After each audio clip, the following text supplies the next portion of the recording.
If you want to crap on your police because of a couple bad apples and defund them, it's the wrong thing to do, but don't bring that over here, please. You are going to create mass chaos, and I will leave it at this again.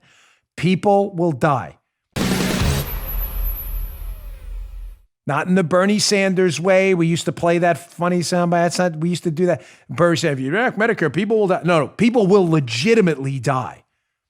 I know because when I was a police officer and we implemented effective broken windows style policing where you didn't tolerate low-level crime, I know Black lives, Hispanic lives, white lives, Asian lives, female lives, male lives, child lives, teenage lives, all lives were saved and all lives mattered. I know that because as I said on Sean Hannity's show last night, think about this. Let me put some meat on the bone for you for a minute in case you have any doubt that lives will be lost if this is enacted. When it was New York City under the pre-Giuliani era, where the attitude in policing was, don't lock people up for low-level crimes. I've said this a couple times, but it's worth repeating. This was the attitude. Ask any cop and they'll tell you, don't lock them up for smoking a joint because then the cop comes off the street and that cop then won't be there to stop the rape or the murder. Forgive me for repeating, but it's important. That was the attitude, which to some people made sense. Yeah, we need a police presence. Forget the little stuff. Giuliani came in and said, no, you've got it all wrong. Broken windows policing means stop the little stuff because it leads to the big stuff. And you know what? He was right. I've given the turnstile example. The guy who jumped the turnstiles, the guy who commits the robbery on the train, you get him for the turnstile, he doesn't commit the robbery. I'll give you another one. We had a policy, everyone we stopped, we ran warrants on. So whereas you didn't stop the kid for the joint in the pad, you just let him smoke a joint. You're like, whatever, throw it away, whatever, dude. That's whatever they did. That's not what happened.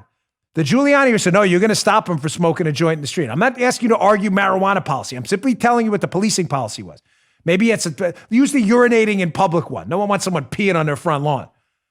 When you stopped them, you used to let that happen. What'd you do? You ran a warrant.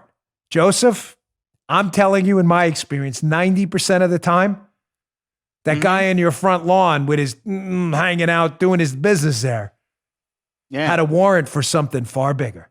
Sir, put your hands behind your back. You have an outstanding warrant for a robbery. A whole lot of people who are bad guys found themselves doing jail time for drinking in public and stupid stuff. Broken windows policing worked. And that's why it worked. You want to get away from that? You want to go back to the chaos? Oh, the meat on the bone top, what I mentioned on Hannity last night. Having lived through that, I was in the 7-5 precinct in Eastern New York, Brooklyn. One of the most dangerous precincts in New York City. Ask any cop who worked there. They even have a show about it on Netflix. They had a bad corruption problem before I got there. It's called the 7-5. Not kidding. Worth your time, by the way. That's where I worked. I was there for almost 2 years. The place could not have been any more dangerous. A couple years before I got there, that one precinct in New York City, one, out of probably over 100 precincts, PSAs, and transit districts, all NYPD facilities, that one precinct had roughly as many homicides in it as the entire city of Baltimore had just a couple years ago. It was 5.6 square miles. As many people were killed in that one precinct, homicides, as were killed in the city of Baltimore just a couple years ago. The entire city. That's how bad it was before Giuliani came in. You understand what I'm telling you? They went from thousands of homicides in the city to hundreds in just a matter of years. Those lives mattered. And if Black lives matter to you, and if all lives matter to you, then you will dial back this outrageous, absurd defund the police movement. You just heard The Dan Bongino Show.